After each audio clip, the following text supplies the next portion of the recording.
Hello, I'm Rahul Day and I'm a professor in the Indian Institute of Management, Bangalore.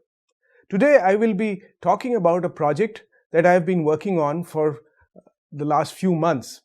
This project is on the impact of free and open source software use in government departments. This is a study we conducted in India.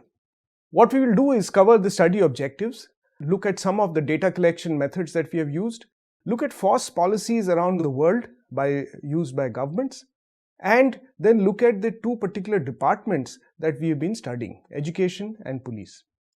The objectives of the study are to first understand the impact of free and open source software used by government departments.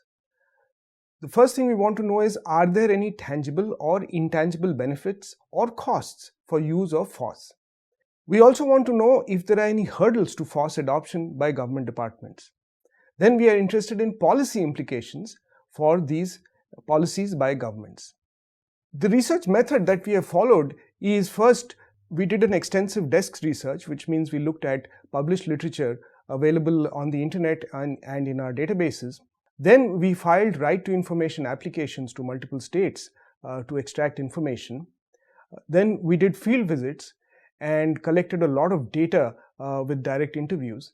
And then we conducted an analysis on the basis of which this report has been prepared. Why do government departments adopt FOSS? We looked at various policies of governments around the world, including from many developing countries, and we found that there are tangible and intangible reasons for using FOSS.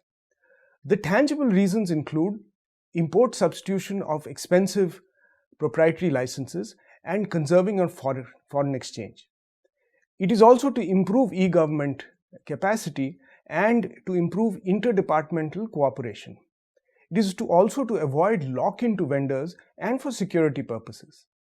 The intangible reasons include improving IT competencies and to foster democracy and socio-technical analysis and technological change that is possible through the use of such kind of software. We looked at the question whether governments should promote FOSS as policy. The literature is not very clear on this. There are those who say governments should not provide any public subsidies to FOSS because this will kill innovation and competition and may not eventually lower prices.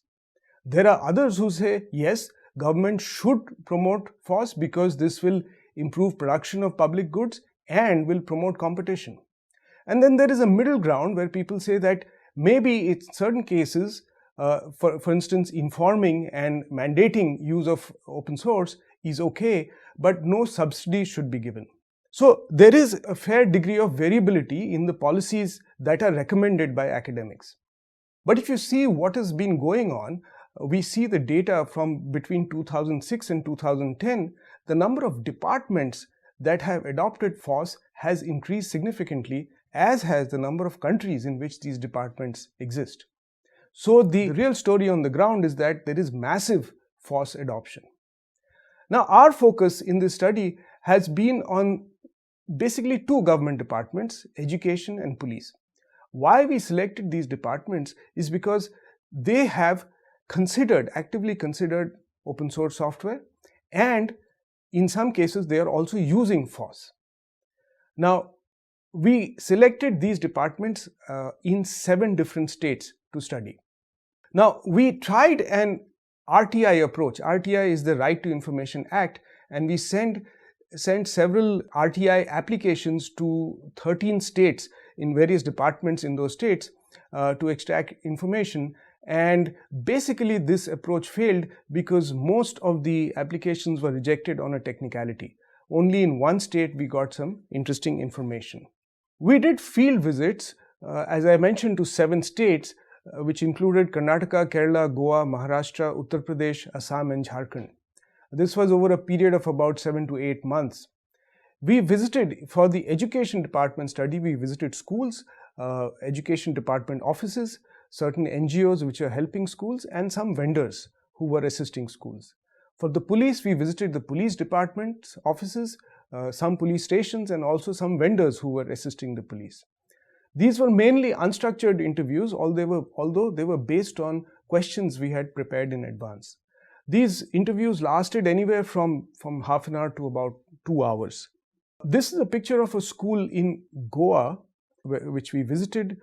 This is a picture of a school in Kerala that we visited, and this is a picture of a school in Maharashtra.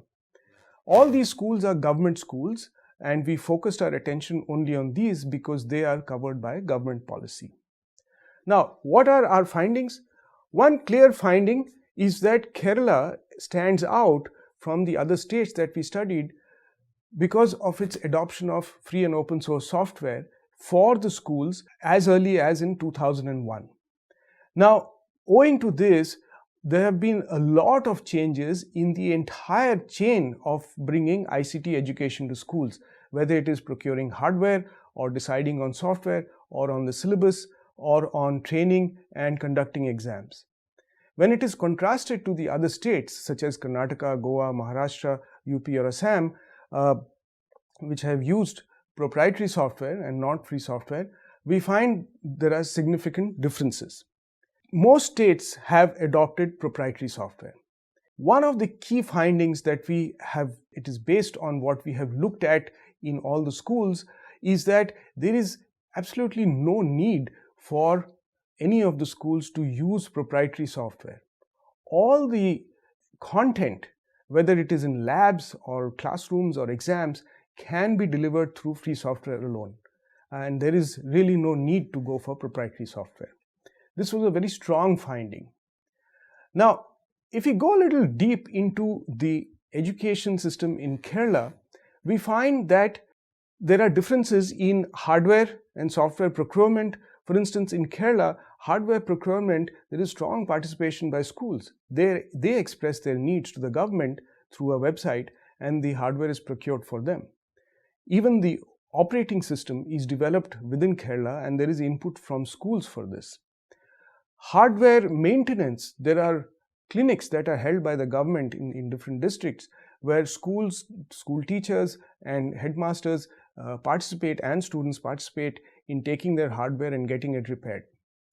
When it comes to skills training, they followed an approach what we are calling the snowball method.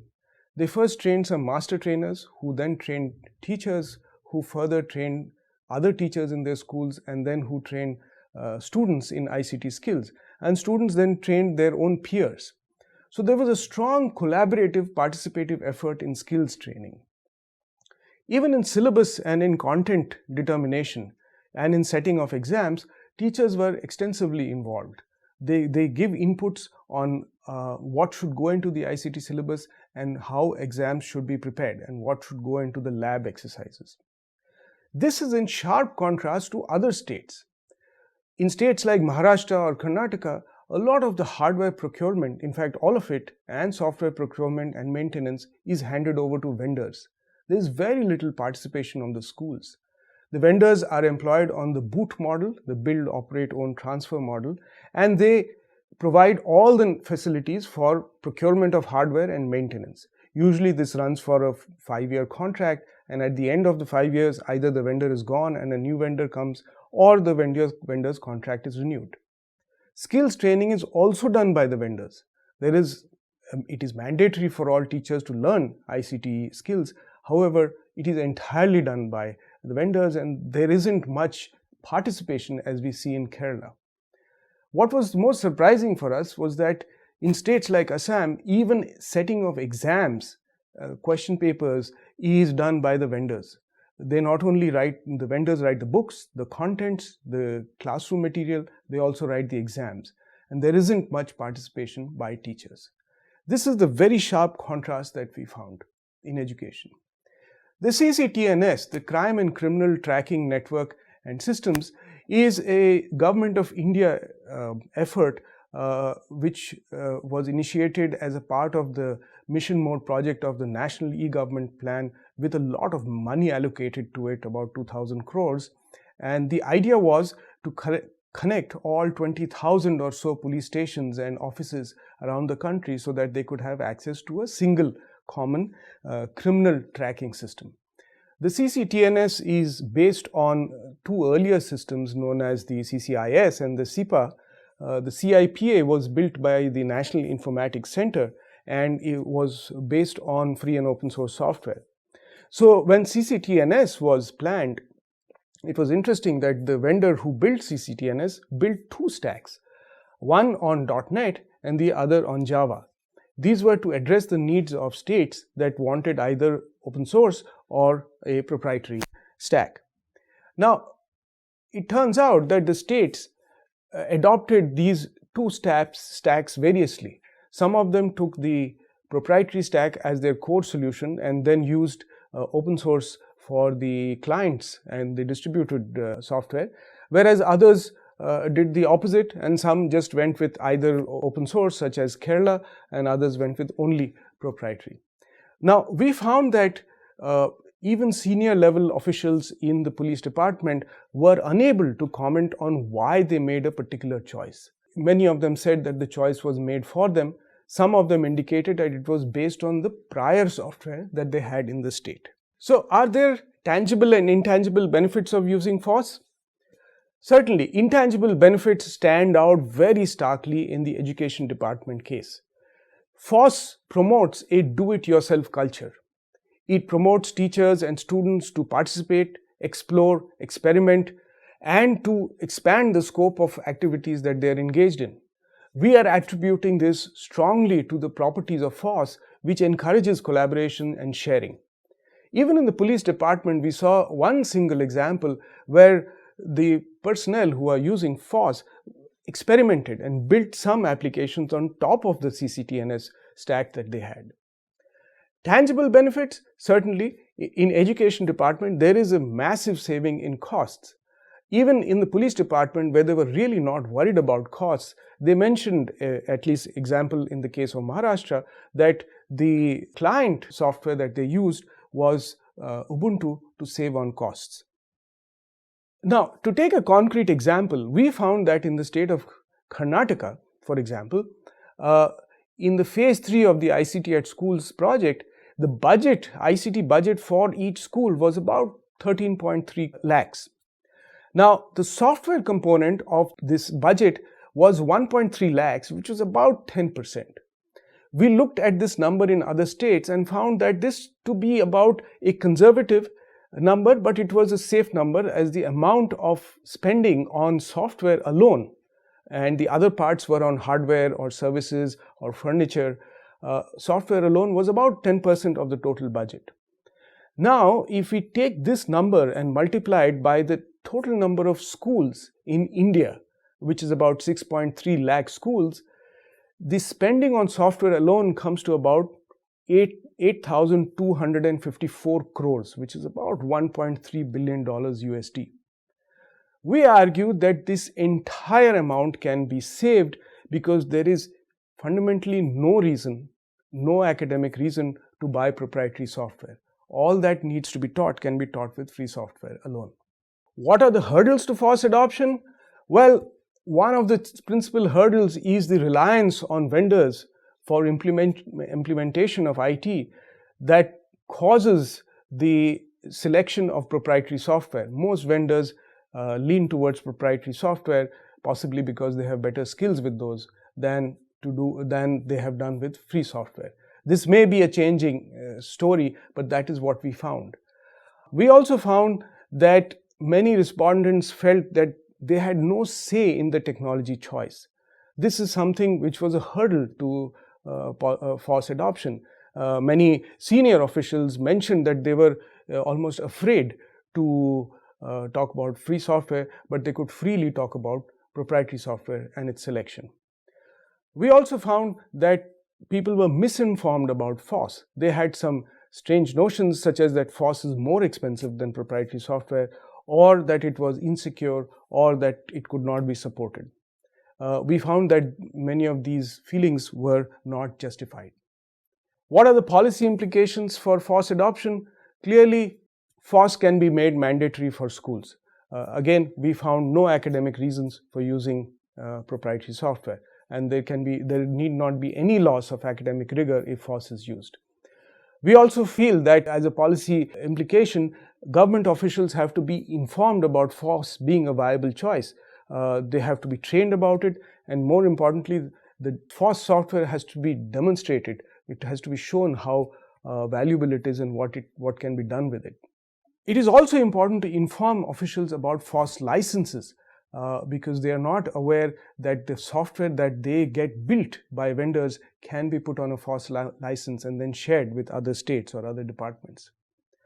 So in conclusion, we are saying that there are intangible and tangible consequences for the use of FOSS, and worldwide and in India, many governments have adopted FOSS-friendly policies, including the recent policy by the Government of India, which advocates use of FOSS.